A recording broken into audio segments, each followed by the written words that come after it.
అడుగుతా ఉన్నాం. మేము రైతులను కామని అడుగుతున్నాం. వారిని కూడా మంత్రి గారు అసలే పట్టించుకోవడం లేదు. మరి మంత్రి గారు సీఎం గారు పట్టించుకోవట్లేదు. సీఎం గారికి లోబడి పనిచేస్తూ ఉన్నారా వీళ్ళు, లేకపోతే ఫార్మా కంపెనీలకు లోబడి పనిచేస్తూ ఉన్నారా?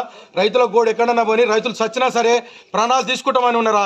ఆర్టీఓ గారు ఇప్పటికీ 2 వారాల క్రితం కూడా గతంలో వినతి పత్రం ఇవ్వడం జరిగింది. పెద్ద ఎత్తున ధర్నా చేసి రాష్ట్ర వ్యాప్తంగా తెలిసే విధంగా ధర్నా చేయడం జరిగింది.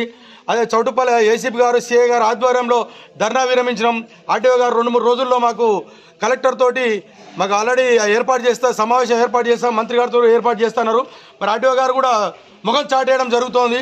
మరి ఎందుకు ప్రభుత్వానికి లోబడి పనిచేస్తూ ఉన్నారు అధికారులు కూడా? మేము ఈ ప్రజల తరఫున ట్రిపుల్ రైతుల తరఫున మేము అడుగుతా ఉన్నాం. ఒక వినతి పత్రం ఇస్తే ఎంతో పవర్ఫుల్ అంటారు. మరి మీ 100 వినతి పత్రాలు ఇచ్చిన ఆర్టీఓ గారు కూడా మా ఉన్నాయా లేవా, కలెక్టర్ గారు చెప్తున్నారా లేదా, మరి మీరు చొరవ తీసుకోగలరా లేదా, మీరు దేనికి నిదర్శనం అని చెప్పి మేము అడుగుతా ఉన్నాం. మేము మొన్న కూడా భారీ ఎత్తున ధర్నా చేసినప్పుడు కూడా ఆర్టీఓ గారు కూడా చెప్పినాం, భూముల మీకు పోలేదు, రైతులు భయాందోళనకు గురవుతూ ఉన్నారు, ఇబ్బంది పడుతూ ఉన్నారు అని చెప్పేసి మేము ఆల్రెడీ చెప్పినాం. మళ్ళీ కూడా దొంగసాటుగా రాత్రి వచ్చి ఆర్ఐ గారు వాళ్ళు వచ్చి టేప్ పెట్టి ఇన్స్పెక్షన్ చేసుకోవడం జరుగుతుంది. రైతులను చాలామంది ఓపిక ఉన్నారు, ఓపిక నశించేటట్టు చేస్తుర్రి.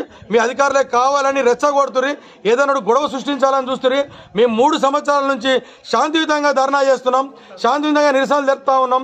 మేము కనుక ఇప్పటికైనా ప్రభుత్వం వెంటనే ఎమ్మెల్యే గారు కానీ, మంత్రి కానీ, రాష్ట్ర ముఖ్యమంత్రి గారు కూడా ఎమ్మెల్యే ట్రిపుల్ రైతుల పైన పక్షాన మా గురించి మాట్లాడకుంటే చర్య తీసుకోకపోతే రాష్ట్రం అంతా ఇదే పరిస్థితి ఉంది. కనుక మేము మరీ కోరుతున్నాం ఆర్టీఓ గారిని, కలెక్టర్ గారిని కోరుతున్నాం, అయ్యా మా బాధలు మీరు సవ్యంగా వినండి, మీకు కావాలి ఖచ్చితంగా భూమి అంటే భూమికి భూమి ఇవ్వమంటున్నాం, లేదంటే పారదర్శకం చేయమంటున్నాం.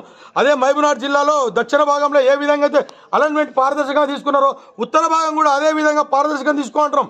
ఇక్కడ స్వార్థానికి ఎందుకు లోబడింది, ఎవరికి లోబడి పనిచేస్తూ ఉన్నారు, ఏ కంపెనీలో కూర్చొని చేసినారు అని మేము ప్రజాప్రతినిధులను కూడా అవుతాం, రాష్ట్రాన్ని కూడా నిలదీసుకున్నాం. ఈ రైతులు ఇప్పటికే చాలా ఓపికగా ఉన్నారు, ఎవరు కూడా ఆర్ఐలు కానీ సర్వే మీదకి పంపొద్దని కూడా గతంలో కలెక్టర్ గారికి కూడా చెప్పడం జరిగింది. ఆర్టీఓ గారికి కూడా పెద్ద ఎత్తున ధర్నా చేసినప్పుడు చెప్పినాం, ఆర్టీఓ గారిని కూడా రమ్మని చెప్పినాం. రాకుండా ఏసీపీ గారు సిఐ గారు ఉండి మాకు సద్మాయి చెప్పారు, అయ్యా మీకు వారం 10 రోజులు చేపిస్తాను.